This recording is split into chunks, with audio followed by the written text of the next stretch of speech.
语言爬满了甲骨。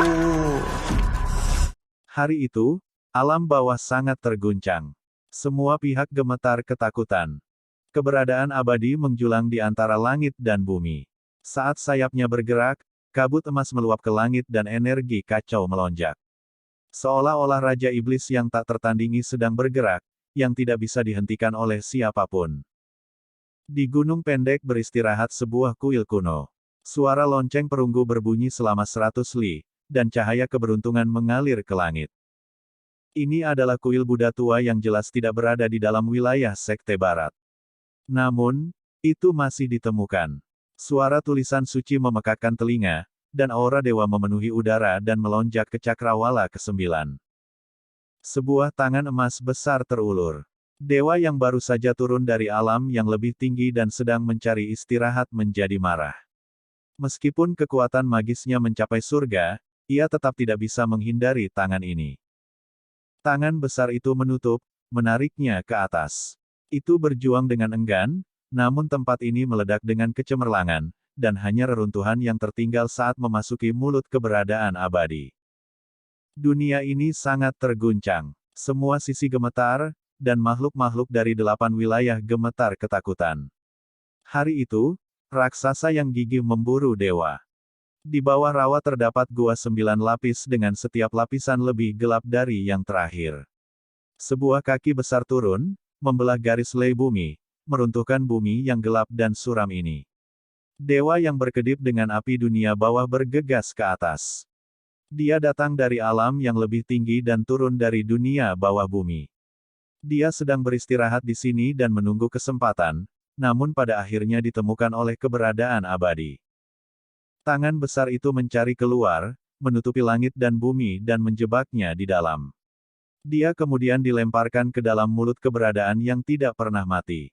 Pakar ini dengan nyala api surgawinya melolong saat dia dilahap. Di luar negeri, di atas sebuah pulau duduk dua sosok di dalam formasi khusus. Mereka berkedip dengan cahaya surgawi.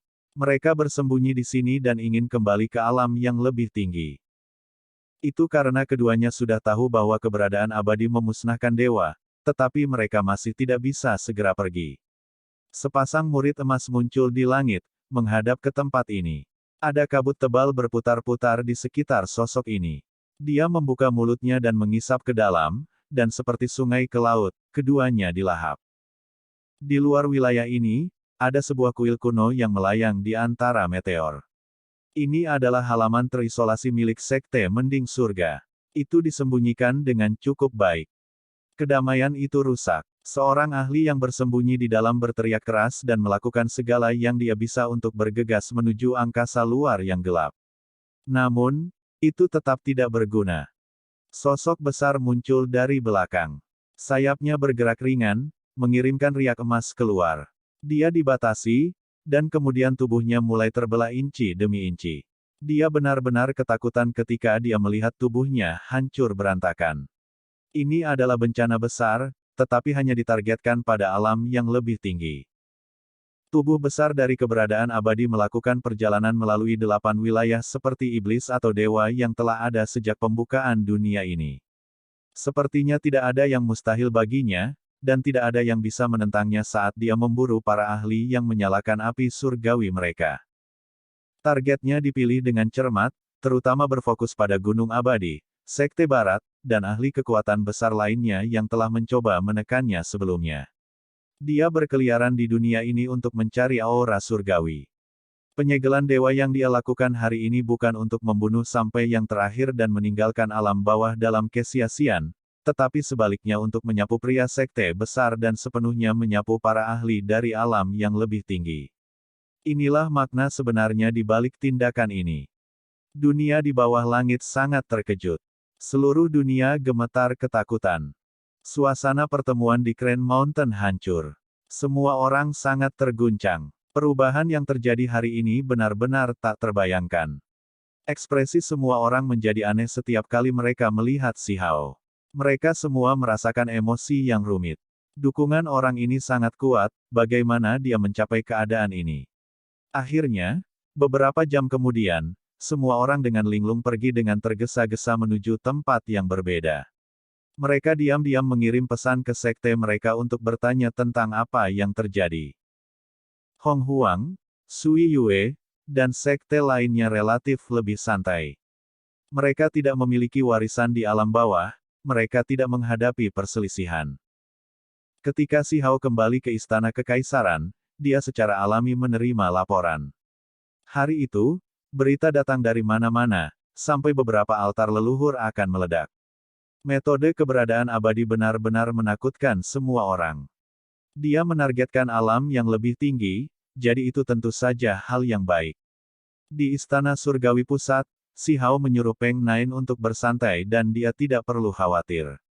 Dia mengerti informasi orang dalam dan secara alami tahu apa yang sedang terjadi, jadi dia tidak khawatir. Jumlah makhluk yang menyalakan api surgawi mereka terbatas. Sebagian besar dari mereka turun dari alam yang lebih tinggi, dan jumlah mereka terbatas. Jika mereka dengan hati-hati menyembunyikan diri, akan sangat sulit untuk menemukannya. Si Hao mengerutkan kening. Dia agak khawatir bahwa mereka yang lolos dari jaring akan datang mencari masalah.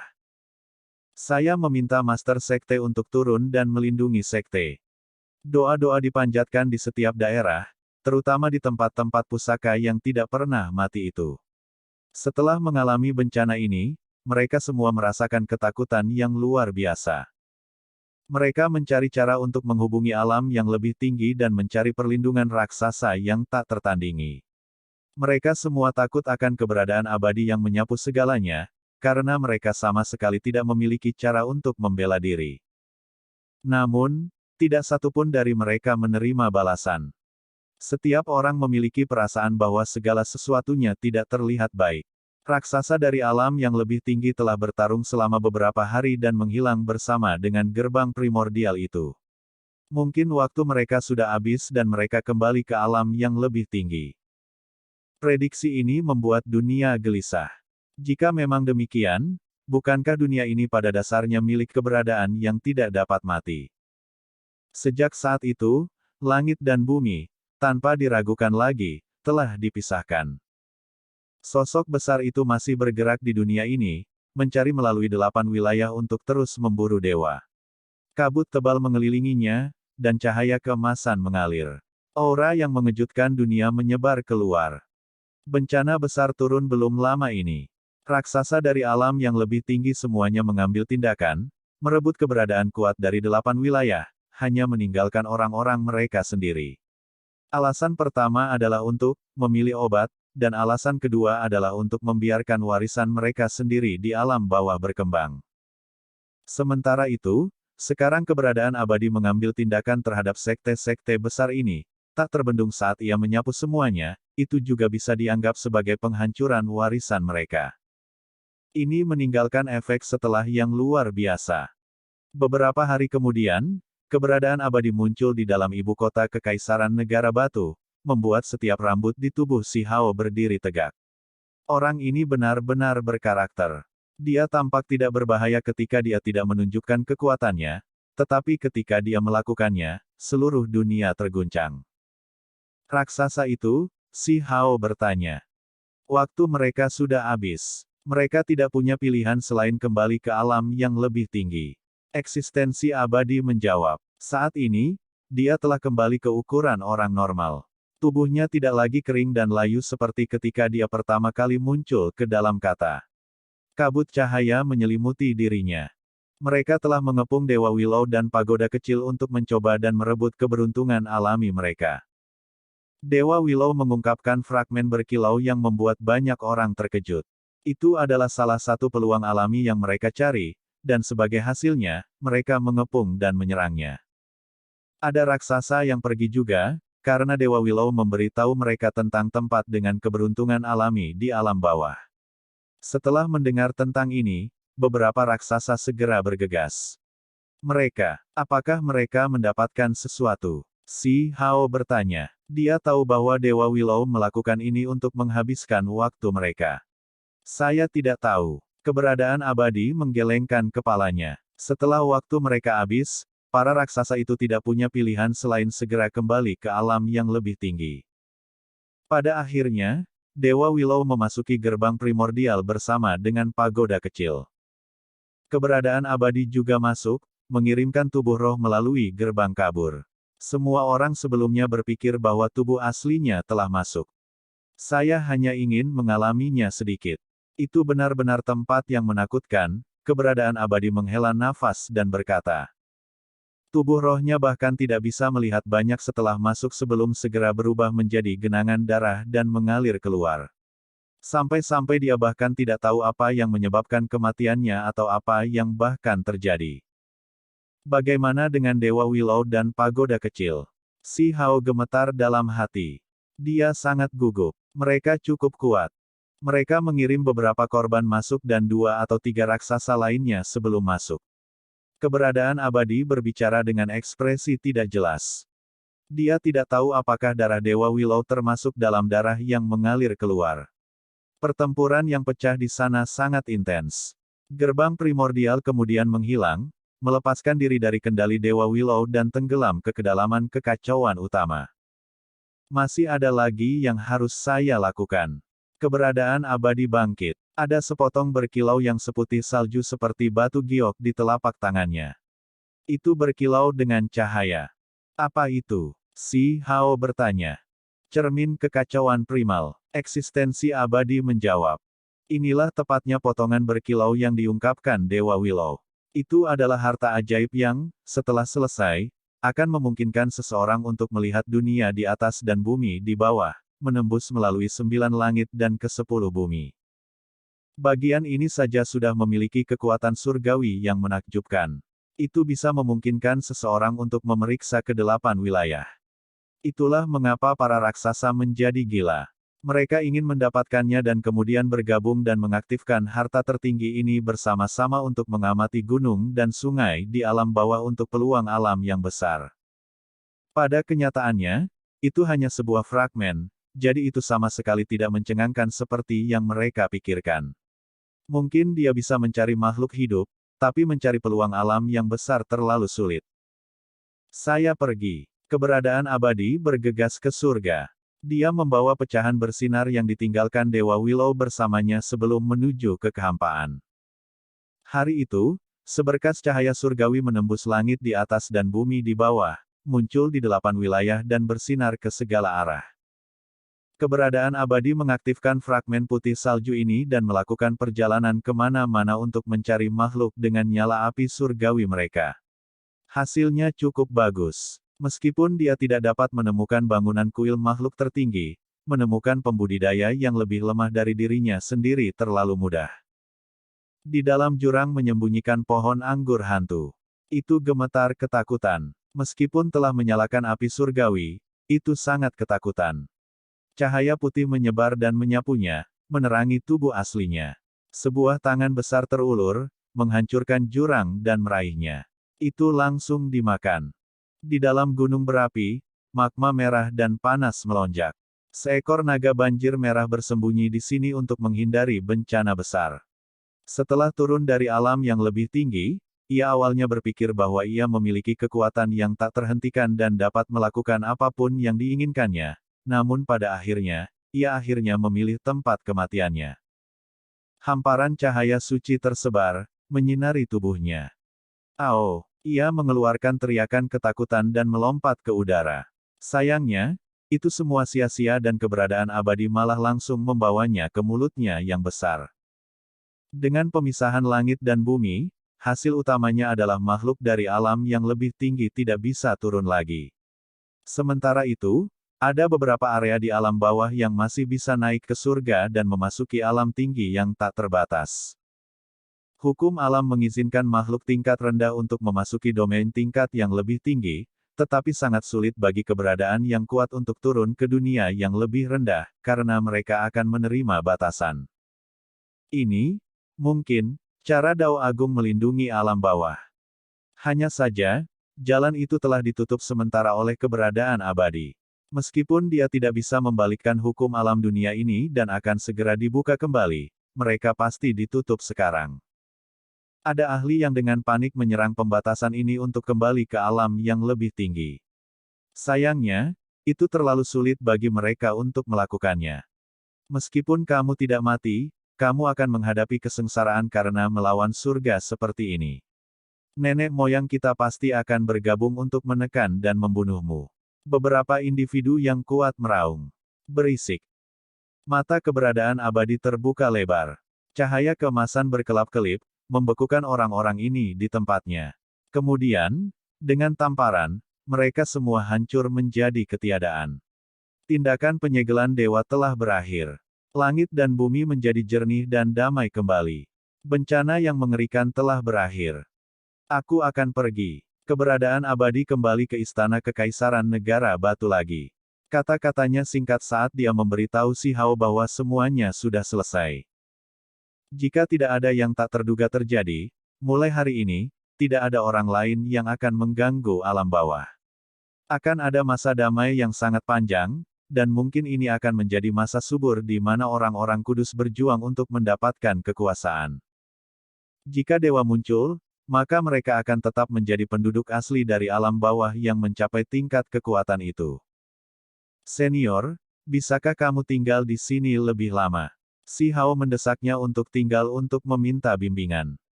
Aku tidak bisa menunggu lebih lama lagi dan akan segera pergi. Pupil emas eksistensi abadi bersinar, dan gigi putih saljunya mengintimidasi. Jelas bahwa dia pergi ke alam yang lebih tinggi untuk menimbulkan bencana. Setelah ditekan selama bertahun-tahun, ada nyala api besar yang menyala di dalam dirinya. Keberadaan abadi telah bertahan dengan pahit selama bertahun-tahun. Dia ingin balas dendam. Begitu dia pergi, akan terlalu sulit untuk kembali. Hukum alam dunia ini juga cocok untuknya. Naik itu mudah, tapi sulit untuk turun. Terlepas dari apakah kamu memasuki alam yang lebih tinggi atau tidak, yang terbaik adalah jika kamu tidak meminjam namaku. Jika tidak, Anda akan menjatuhkan bencana tanpa akhir pada diri Anda sendiri. Keberadaan abadi mengingatkan. Si Hao menghela nafas. Leluhur yang merepotkan ini akan membalikkan langit. Dia bisa membayangkan surga sudah dilemparkan ke dalam kekacauan. Senior, jaga dirimu baik-baik. Dia hanya bisa mengatakan ini. Meskipun keberadaan abadi itu kuat, dia juga memiliki banyak musuh. Tidak diketahui apakah keputusannya untuk naik itu baik atau buruk. Sangat mungkin bahwa dia berjalan tepat ke dalam jebakan. Keberadaan abadi sangat mudah. Tanpa mengucapkan kata-kata tambahan, itu langsung menembus langit dan pergi. Penyegelan dewa berakhir. Dunia di bawah langit meletus dengan kebisingan. Si Hao tidak pernah menyangka bahwa semuanya akan berakhir seperti ini. Itu benar-benar berbeda dari apa yang dia perkirakan.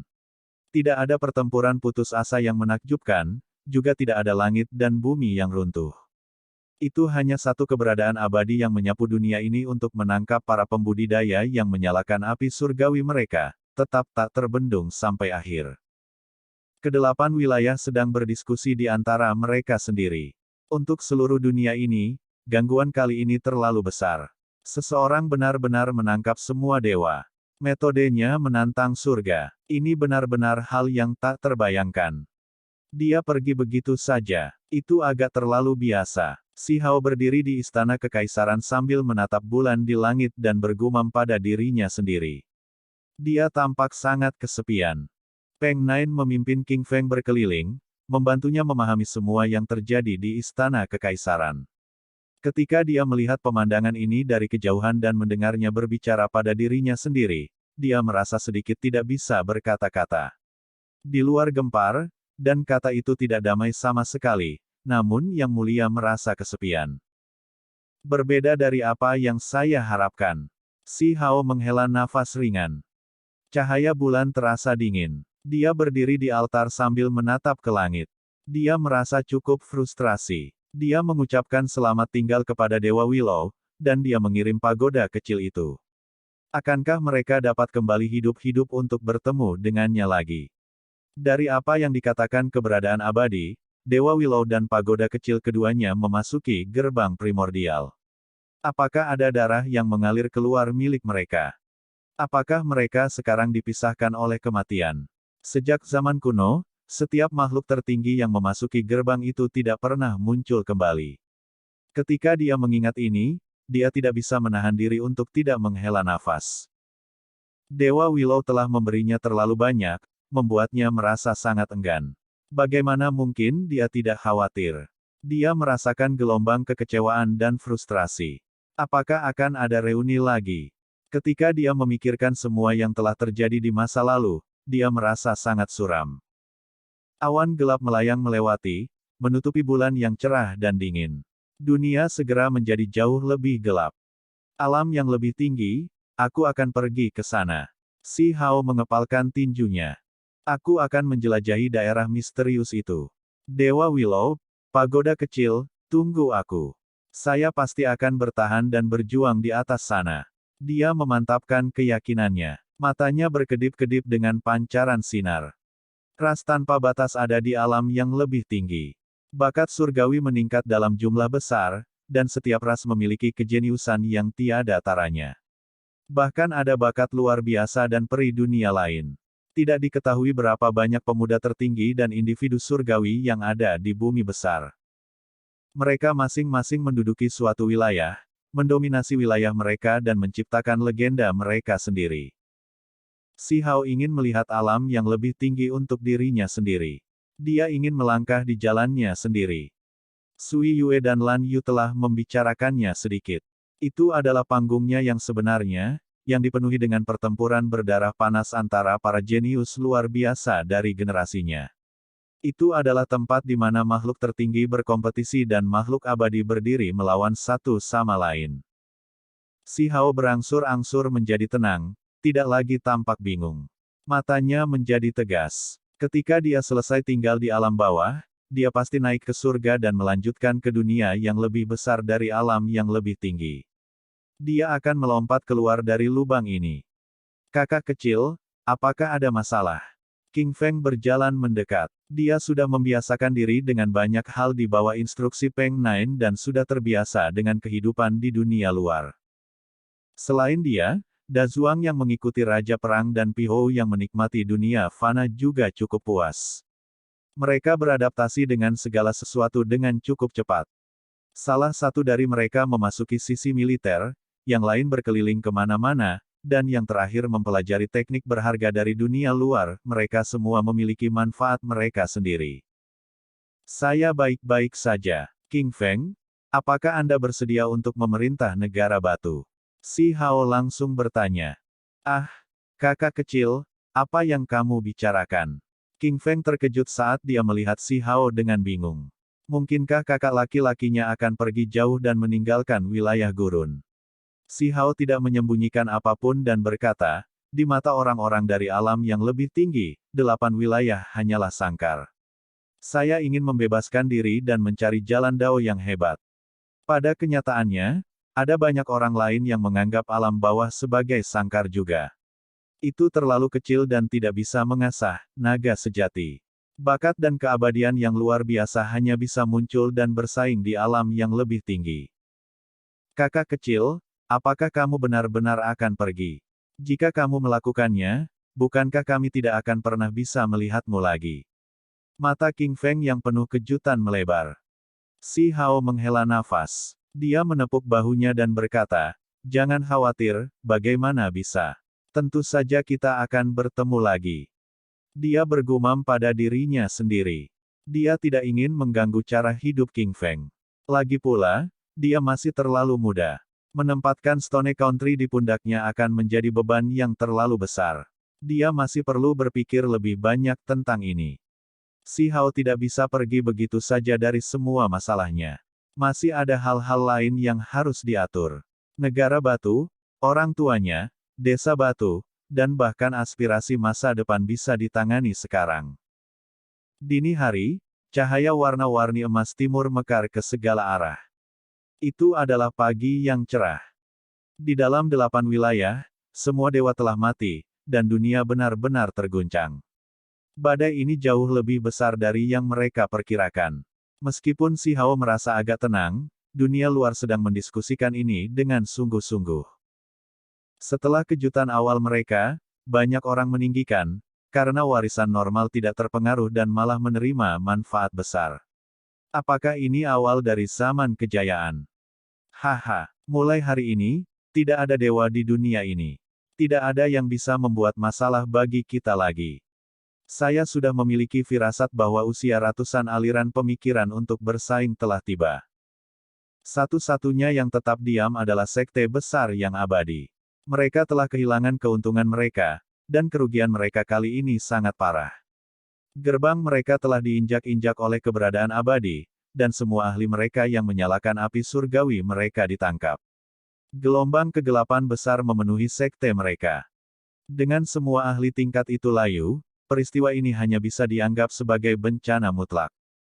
Beberapa sekte besar bersiap untuk menutup gunung mereka dan pergi ke isolasi, karena keadaan saat ini sangat tidak menguntungkan. Efek setelah bencana ini luar biasa, dan muncul di banyak tempat berbeda. Awalnya ada beberapa tokoh tingkat raja di dalam negara batu yang awalnya tidak menerima Si Hao dan menolaknya sebagai kaisar baru mereka. Namun, setelah bencana besar berakhir, semua orang merasa sangat takut di dalam. Rumor mengatakan bahwa keberadaan abadi telah dipanggil oleh Si Hao sendiri, dan sebelum itu, dia bahkan menjungkir balikkan gunung abadi. Peristiwa ini menginspirasi kekaguman besar di seluruh kekaisaran. Beberapa tokoh tingkat raja di dalam negeri batu tetap tidak yakin, tapi itu karena mereka telah dipengaruhi oleh sekte besar. Sekarang semua warisan abadi telah menyusut kembali dan akan menutup gunung mereka, itu secara alami membuat mereka merasa sangat takut. Hanya dalam 2 hari, bangsawan Stone Country yang tidak puas dengan aturan Si Hao semuanya menawarkan permintaan maaf yang rendah hati. Mereka memasuki ibu kota kekaisaran satu demi satu untuk meminta pengampunan. Si Hao duduk di dalam aula utama sambil menghadap semua orang. Dia tidak menunjukkan belas kasihan, dan terhadap mereka yang menyebabkan masalah serius, dia langsung mengeksekusi mereka tanpa menahan diri. Yang masih masuk akal bisa dimaafkan. Darah besi dan ketenangan hidup berdampingan. Stone Country langsung terguncang dari ujung kepala sampai ujung kaki. Ketika para bangsawan yang belum bergerak mendengar hal ini, mereka menjadi lebih berhati-hati. Beberapa dengan cepat pergi memohon pengampunan, sementara beberapa langsung melarikan diri, tidak berani menerima hukuman. Menjelang yang terakhir, Si Hao bertindak tanpa ampun. Raja perang dan yang lainnya segera dikirim untuk mengejar mereka, dan dia sendiri juga mengambil tindakan untuk membantai para pengkhianat. Dengan kekuatannya saat ini, bagaimana mungkin tokoh tingkat raja bisa menolak? Semua negara batu diaduk. Semua orang yang mencoba menimbulkan masalah tetap diam karena takut, memutuskan untuk berperilaku sendiri. Efektivitasnya terlihat. Metode kuat Si Hao membuat semua pihak terguncang. Negeri batu itu akhirnya tanpa retakan dan bersatu. Itu menjadi negara besar tidak hanya dalam nama, tetapi juga dalam kenyataan. Perubahan besar juga terjadi di negara lain. Dengan mundurnya Sekte Mending Surga, Gunung Abadi, Sekte Barat, beberapa negara bangkit kembali dan mulai berdiri tegak kembali. Reruntuhan dinding yang rusak dan puing-puing sangat suram dan sunyi. Si Hao berdiri di reruntuhan paviliun Mending Surga. Dia segera tenggelam dalam pikirannya. Tempat ini pernah meninggalkannya dengan kesan yang mendalam. Dia merasakan rasa memiliki di sini. Bertahun-tahun yang lalu, dia membawa King Feng keluar dari tanah terlantar yang besar. Pertama kali masuk sekolah ini, ada celoteh ceria dan tangis bahagia, tapi ada juga duka dan tragedi. Saat itu, dia telah berkultivasi bersama dengan banyak anak seusianya. Sebagai seorang pemuda yang telah berjalan keluar dari tanah terlantar yang besar, ia tenggelam dalam pengalaman baru dan menarik. Leluhur tua Muyan mengajarinya teknik kilat, dan Penatua Liu membantunya menyempurnakan teknik peng emas. Namun, pada akhirnya, serangan skala besar datang dari musuh, dan semua hal indah itu hancur total. Begitu banyak saudara dan saudari senior yang tewas dalam pertempuran, semua demi membiarkan adik-adik mereka yang lebih muda melarikan diri. Ada juga para tetua, yang demi menahan musuh, tetap tinggal dan menghancurkan diri sendiri untuk membantu semua orang pergi. Itu adalah peristiwa yang sangat menyedihkan dan tragis. Tidak bisa dimaafkan. Bagaimana saya bisa melupakan hal seperti itu? Si Hao berkata dengan lembut. Ini adalah sesuatu yang tidak pernah dia urus. Ketika Sekte Mending Surga dimusnahkan, dia telah bersumpah bersama dengan beberapa pemuda lain yang lolos bahwa mereka akan membangun kembali Paviliun Mending Surga dan menghidupkan kembali sekte mereka. Hari ini, dia akhirnya memiliki kekuatan untuk melakukannya. Sebelum berangkat ke alam yang lebih tinggi, dia akan menyelesaikan aspirasi yang belum terselesaikan ini. Dia masih ingat wajah para penjajah itu, ekspresi menyeramkan itu, tawa arogan, serta darah yang menetes dari pedang mereka. Dia masih bisa membayangkan kepala senior dan juniornya bergegas ke langit. Si Hao mengangkat kepalanya, raungannya bergema melalui reruntuhan ini. Dengan mengangkat tangannya, dia memotong gunung batu dan mengukirnya menjadi prasasti. Menempatkannya tegak di reruntuhan, dia mengukir 3 kata, Paviliun Mending Surga. Sebelum pergi, saya akan menyelesaikan beberapa hal. Saya akan membangun kembali Paviliun Surga Mending. Raungan si Hao bergema di langit. Tepat pada saat itu, pedang hitam patah yang dibawanya mengeluarkan getaran ringan yang jernih dan merdu seperti tangisan naga. Itu meletus dengan cahaya gelap dan memancarkan fluktuasi yang beberapa kali lebih menakutkan daripada apapun yang dilepaskannya di masa lalu. Tampaknya memiliki semangatnya sendiri, melepaskan diri dari kendali si Hao dan bergerak dalam kehampaan. Seolah-olah naga sejati naik ke surga. Hanya setelah waktu yang lama berlalu, itu kembali ke tangannya. Kamu sebenarnya punya semangat. Anda tidak akan menyalahkan saya karena membutuhkan waktu lama untuk melakukan ini, bukan? Si Hao menundukkan kepalanya dan melihat pedang yang patah ini. Kekuatannya sekarang cukup besar untuk menyelesaikan tugas yang ingin dia lakukan. Hari itu, prasasti di reruntuhan Paviliun Mending Surga bersinar dengan luar biasa, mengejutkan semua arah. Si Hao berkelok-kelok di langit dan dengan cepat bergerak mencari orang. Dia muncul di dekat kolam besar. Ada suku yang sangat besar di sana. Itu adalah suku Xiao, tempat dengan banyak penduduk. Itu sebenarnya adalah tempat dengan banyak ras berbeda yang bersatu. Itu telah lama menjadi kekuatan besar yang sebanding dengan negara kecil. Di depan, ada suku pusat. Jumlah orang di sini mencapai 1 juta. Jika jumlah ini digabungkan dengan populasi daerah lain, maka itu akan mencapai jumlah yang tak terbayangkan. Seorang pemuda saat ini sedang berkultivasi di sebelah danau. Cahaya perak berkelap-kelip dan simbol menutupi tempat ini dengan rapat. Bahkan air danau bergema sebagai respons saat simbol mengukir diri mereka dengan rapat di udara.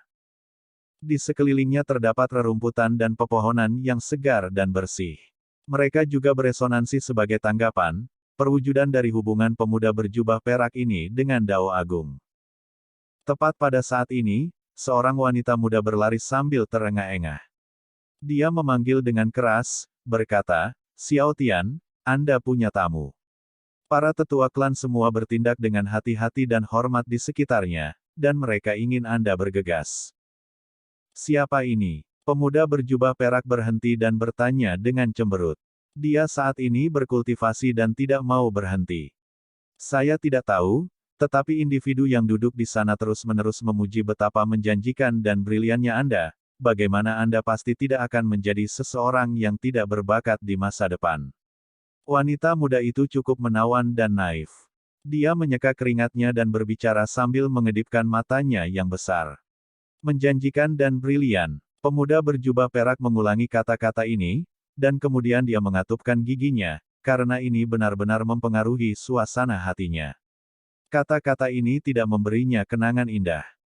Di dalam aula utama klan, semua tetua agung hadir. Tetua klan semuanya secara pribadi menemani seorang pemuda dengan sikap yang tidak biasa.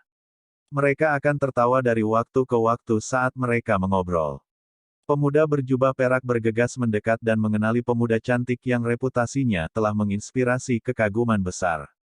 Hatinya bergetar hebat. Setelah bertahun-tahun berlalu, reuni ini menyebabkan gelombang panas melonjak dalam dirinya lagi. Itu karena mereka adalah teman yang memiliki ikatan yang terbentuk setelah berjuang untuk Sekte Mending Surga. Sekarang mereka bertemu lagi setelah bencana besar itu, bagaimana mungkin dia tidak tergerak? Mereka berdua berbagi jenis emosi mendalam yang serupa terhadap insiden itu. Namun, pemuda di sisi lain mengungkapkan seringai. Kata-katanya segera membuat wajahnya menjadi hijau dan urat-urat muncul di dahinya. Xiao Tian, sudah lama sekali. Anda menjadi semakin menjanjikan dan cemerlang. Di masa depan, Anda pasti akan melambung ke surga. Diam. Xiao Tian mengatupkan giginya. Saat itu, pemuda ini menggunakan palu untuk memukulnya hingga benjolan di kepalanya menjadi luar biasa, membuatnya bingung dan kehilangan arah. Meskipun periode waktu itu layak untuk diingat dan sulit untuk dilupakan, segmen khusus ini pasti membuatnya menangis. Dia akan menjadi gila bahkan ketika dia mengingatnya sekarang. Kamu di sini untuk apa? Xiao Tian bertanya dengan agak tidak senang. Ikuti saya dalam menghadap ke gurun besar dan dorong kembali semua musuh. Kami akan merekonstruksi paviliun surga mending. Pemuda itu memegang tangannya di belakangnya sambil mengatakan ini dengan keras. Suaranya bergema di dunia ini. Hanya kata-kata ini saja yang menyebabkan gelombang panas lain melonjak di dada Xiao Tian. Film pun berakhir.